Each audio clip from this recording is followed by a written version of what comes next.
Hey everyone, Kevin here with my 1, 2, 3 cents and my analysis of the 2011 Royal Rumble. Overall, I thought it was an alright card and it wasn't terribly disappointed. Some surprises for sure. Let's just jump right into it and discuss some of the things that happened. And I did watch this at a crowded bar, restaurant type facility, and it was kind of loud, so I didn't get to hear a lot of the comments that were being made. So if they explained some of the stuff during the Rumble, I may have missed that, so pardon me if some of the stuff I say doesn't make sense. But let's start off with Edge versus Dolph Ziggler. Thought that was a really great match. It opened the show and was a great match to kind of set the pace for the night, I thought. My friend Chad, who will be writing a piece a bit later for the my123cents.blogspot.com page, commented saying that with the no spear stipulation, he was predicting a ref bump and Edge using the spear to retain, and that's exactly what we saw happen. One thing I wasn't sure about was the whole appearance by Kelly Kelly and her attacking Vicky. So thought that was interesting and kind of curious to see where it goes from here. Wasn't terribly surprised that Dolph didn't win, although I had predicted in my post the other day that I thought that Dolph might actually pull this one off, and just kind of a surprise victory there, but obviously not right on that one. But one I was right about was The Miz retaining against Randy Orton. Very glad to see that happen, and I'm hoping that he continues this momentum and goes into WrestleMania. Still, even though The Miz won, he still was kind of portrayed as that weak champion, needing the Nexus to interfere on his behalf to actually pull that one off. But you know what? A victory is a victory, and we'll take it for what it is for right now. But again, I think The Miz needs to get a legitimate 1, 2, 3 over a top guy like Randy Orton to really become a legitimate champion, if you will. Didn't mean to sound like Dusty Rhodes there. Moving on to the Divas match, not exactly sure why they threw Eve into the mix and why they gave her the title. I thought that was an interesting stipulation and an interesting choice. A lot of people thought that Awesome Kong would be the one coming out.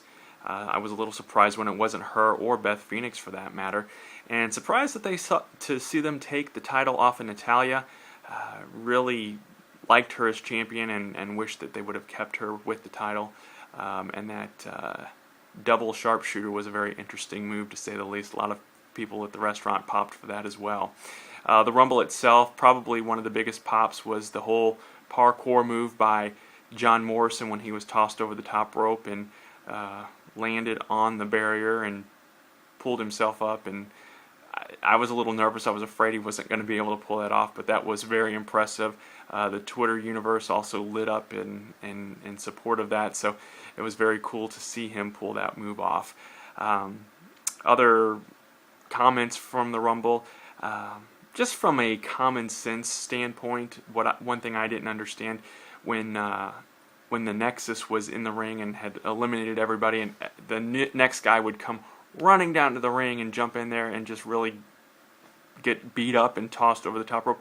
Why wouldn't you draw that out as long as you could? Take your time getting down to the ring, and maybe running the clock and getting an ally to come and join you.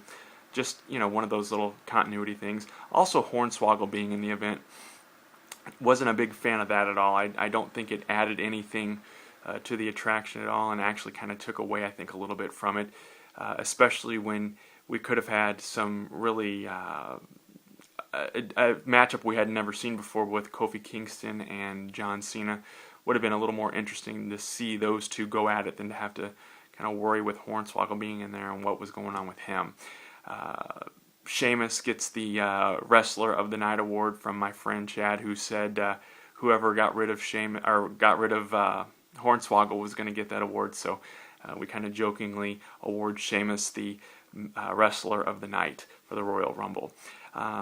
Some other highlights, lowlights, if you will. The return of Booker T. Everybody popped when he came out. Unfortunately, the internet has kind of spoiled some things as far as wrestling goes and being surprised. I had read earlier in the week, or over the weekend, I guess, that he and Kevin Nash were going to make their appearances back at the Royal Rumble. folks were disappointed to see Booker T get eliminated so quickly. Kind of surprised that he did too, and I'm not sure if he's under a long-term deal or if this was just a one-time appearance for him. Same with Kevin Nash. Was surprised that he came out as Diesel.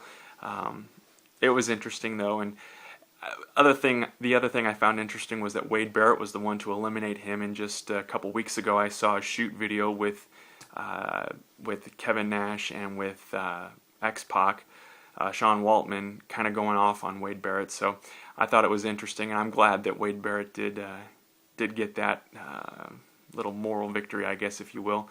Again, not trying to sound like Dusty Rhodes. But anyway, so that was interesting too. Was surprised there weren't more surprise entrants. I did say in my post yesterday that I was hoping that the challengers who lost in the title matches would end up back into the Royal Rumble match. That did happen. I don't know if that's going to become a new thing or not. I hope it does. I think it gives that guy a second chance. And, even though neither one of them came out on top, it was very interesting.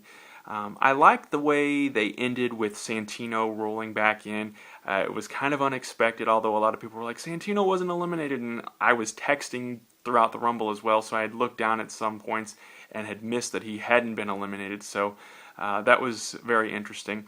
I'm not sure how I feel about Alberto Del Rio, though, winning the whole Rumble itself.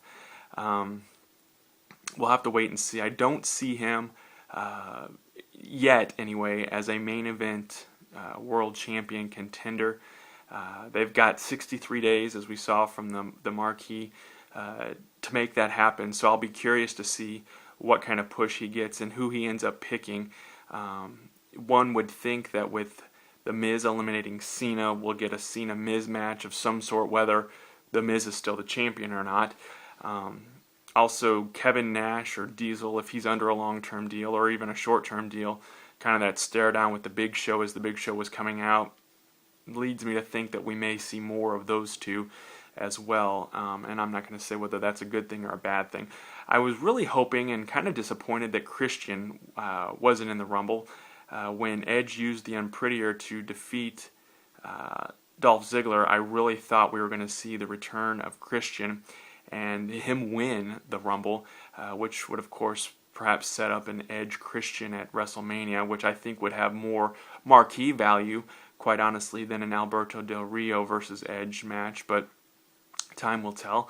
Again, Elimination Chamber could change everything, and probably will change everything, as we saw last year with Chris Jericho beating The Undertaker for the world title and going on to face Edge. So we'll just kind of have to wait and see really what's going to happen with the Elimination Chamber, because that's always a game changer. But Cena, when it was down to the end there, I thought Cena, Orton, I almost saw them doing a hokey ending where they eliminate each other, but they both go out at the same time, and we get a three-way at Mania with The Miz and those two, but I'm glad they didn't go that route. Del Rio winning, though, is definitely something fresh and new. He is the first since Rey Mysterio in 2006 to win the Royal Rumble as somebody who hasn't already been the world champion. So I kind of like that in the respect that we're getting something fresh and something new.